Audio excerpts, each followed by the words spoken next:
Bonjour Cécile. Bonjour Maya. Alors, tu es Cécile Amiel de Léo Melrose, Oui, tout à fait. leomelrose.com. Oui. Et donc, tu proposes des programmes sur la parentalité ludique. Oui. Alors, est-ce que tu peux nous expliquer ce qu'est la parentalité ludique? Oui, bien sûr. Alors, la parentalité ludique, en fait, c'est un moyen de mieux communiquer avec nos enfants en utilisant le jeu qui est le langage privilégié des enfants. Vous savez tous et toutes que le jeu, les enfants l'utilisent, vous voyez vos enfants jouer certainement, et c'est leur façon d'apprendre, leur façon d'expérimenter des choses, de découvrir. Ils adorent jouer, si on les laissait jouer, ils joueraient toute la journée en fait. Mais on peut aussi utiliser une manière ludique de communiquer pour faciliter la relation au quotidien, que ce soit pour les tâches du quotidien, les activités qu'on doit faire depuis se lever le matin jusqu'à prendre le petit déjeuner, en passant par les devoirs, en passant par, prendre le bain, aller au lit, pour faire en sorte que ces moments de transition soient fluidifiés et qu'ils puissent... que ça se fasse le mieux possible et que nos enfants aient envie de le faire avec enthousiasme plutôt que de freiner le cas de fer et de partir en courant parce qu'ils n'ont pas envie de le faire en fait.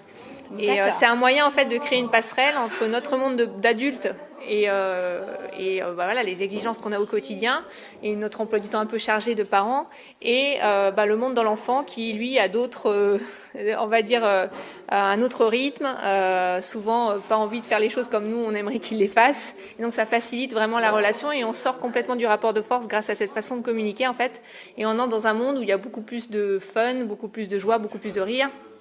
Donc voilà, ça facilite la communication, on va dire.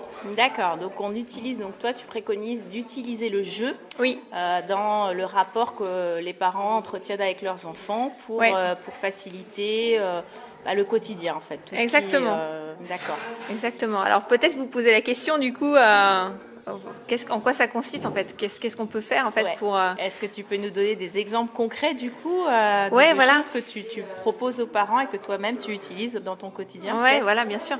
En fait déjà, le jeu on peut l'utiliser de deux manières en fait. Soit on va l'utiliser en mode préventif, on va dire, c'est-à-dire on va jouer sur des moments spécifiques avec nos enfants pour remplir leur réservoir d'affection, c'est-à-dire pour vraiment faire en sorte qu'ils se sentent déjà qu'ils soient dans l'affection, qu'on remplisse leurs besoins en fait de connexion avec nous, qui est vraiment vital pour les enfants, et qu'on leur permette en fait de vivre normalement. Donc ça, ce lien affectif, il est vraiment vital pour eux, et grâce au jeu, on va pouvoir le faire, par exemple, en dédiant un temps spécifique en début de journée, par exemple. Donc ça peut être au réveil, on décide qu'on va se lever peut-être 5 minutes plus tôt, mais on va consacrer ces 5 minutes à jouer avec eux.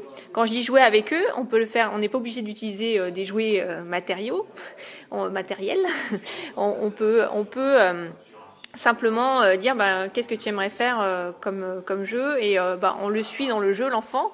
C'est la meilleure façon de faire les choses. Quand on le suit dans son jeu, peut-être qu'il a envie de construire, je sais pas, s'il a 2 ou 3 ans, il a envie de jouer avec des briques ou des Lego, et bien on va s'asseoir à côté de lui, et puis on va juste le regarder faire, l'observer, et puis participer avec lui quand il nous invite à le faire. Et ça crée ce moment affectif. C'est aussi simple que ça pour pouvoir le remplir avant de passer à l'activité qui est un peu plus rébarbative pour lui, de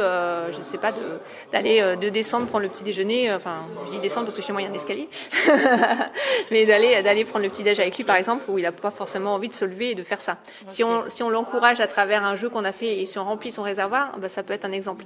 Ça, c'est un exemple tout bête, mais que vous pouvez pratiquer au quotidien et qui va fluidifier un peu les choses. Donc ça, effectivement, c'est le fameux lien d'attachement qui est quelque chose de vital pour l'enfant. Voilà. Donc entretenir ce lien d'attachement, éviter qu'il se distende, en jouant avec lui, parce que pour lui c'est un langage qui est extrêmement puissant, le jeu, et donc ça remplit son réservoir d'amour au même titre qu'un câlin ou exactement. Voilà. Alors ça, c'est une manière vraiment la plus simple et que je vous partage parce que c'est facile à mettre en place en fait.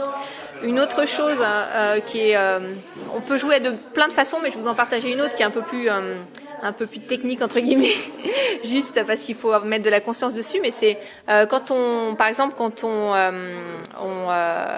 des problématiques particulières avec un enfant, je pense notamment à des enfants qui peuvent être agressifs parfois ou qui peuvent avoir besoin, qui ont beaucoup d'énergie, qui ont besoin de libérer tout ça, parce qu'on va chercher à travers le jeu, ça a provoqué le rire. Et donc là, on peut jouer par exemple à des jeux de contact physique. Donc ça peut être jouer à la bagarre et on le fait d'une manière spécifique avec des consignes particulières qui font que, on va pas se faire mal. Et si on se fait mal, on arrête le jeu et on reprend après en reprenant les consignes.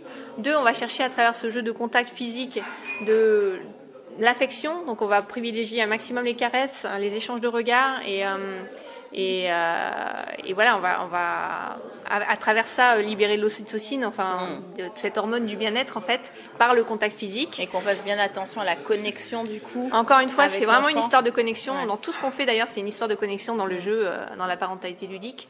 Et donc on va chercher à provoquer le rire, à faire rire notre enfant parce qu'on joue de manière un peu loufoque, on surjoue en fait notre rôle où on va rater, on va tomber, il va nous faire tomber alors que on est censé être plus fort que lui physiquement, mais au contraire, là, on va lui donner le rôle du plus fort pour nous faire tomber, par exemple. Et donc, l'enfant, ça va le faire rire.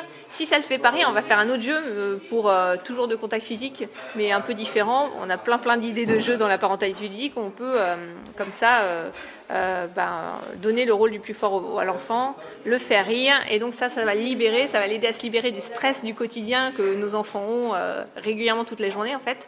Et ça va faciliter l'évacuation de ces trop plein d'énergie qu'il peut avoir, ou parfois l'agressivité. En faisant ça, en fait, l'enfant, il va pas être agressif dans la vraie vie. Quand il est agressif dans le jeu, vraiment, il l'est plus dans la vraie vie, en fait. On élimine le comportement dans la vraie vie. Donc, c'est hyper efficace pour des problématiques de ce type. Et après, il y a plein de... Voilà, dès qu'un enfant, en fait, a des soucis de relation avec les autres, de pipi au lit, pour le faire coopérer au quotidien, pour éliminer les stress quotidiens, le jeu, c'est vraiment un des meilleurs moyens d'entrer dans cette relation, d'avoir la connexion et d'éliminer tous ces problèmes-là, quoi. Alors moi qui ai suivi la formation de Cécile, je peux en témoigner puisque j'ai mis en place avec mon fils un jeu quasiment quotidien, c'est devenu un rituel où on fait des combats de sabre avec des frites de piscine et pareil, en fait... Pendant un quart d'heure, il lâche tout le stress qu'il a et après, il est beaucoup plus calme parce que c'est un enfant très, très, très tonique qui avait des tendances à être un petit peu brutal et effectivement, et ça marche très, très bien. Et tous des petits trucs que tu donnes pour se brosser les dents, pour faire coopérer un enfant sur des tâches quotidiennes qu'on a du mal à lui faire faire et qui nous rendent dingue alors que ça peut être tout simple et vachement sympa et vachement ludique, quoi. Ouais, exactement. Et c'est une série d'astuces dans les formations et c'est vrai que je vais plus loin parce que je donne une méthodologie quelque part et qu'est-ce qu'on fait quand ça va trop loin, quand il y a des crises et des pleurs qui arrivent, des colères, etc. Comment on fait pour faciliter vraiment le quotidien, mais pas qu'à travers des astuces, à travers une compréhension, une vision un peu différente de l'enfant et de la relation qu'on peut avoir avec lui et pour accompagner les parents vraiment pour cette belle relation. Il n'y a aucune raison qu'on soit en opposition avec nos enfants. On devrait vivre un quotidien beaucoup plus joyeux et beaucoup plus fluide et c'est un peu l'objectif des formations, quoi. Ok. Et donc, qu'est-ce que tu pourrais dire aux parents qui nous regardent, qui seraient intéressés, par exemple, par ton programme dans un premier temps, vous pouvez faire deux choses. Soit vous êtes intéressé par les programmes directement et à ce moment-là, Baya va vous mettre un lien dans la description de la vidéo. Soit vous voulez tester, peut-être expérimenter certaines choses et là aussi, Baya va vous partager peut-être un lien pour que vous puissiez accéder gratuitement à une initiation en fait à la parentalité ludique qui dure 10 jours et vous allez pouvoir expérimenter, pratiquer avec des jeux concrets avec vos enfants et voir comment ça fonctionne pour vous. Mais je suis à peu près sûre que ça va bien se passer parce que nos enfants, ils en redemandent en général et voilà, vous pouvez expérimenter en tout cas. Je confirme. Et donc, il y a ce petit cadeau pour vous pour pouvoir y accéder dès maintenant.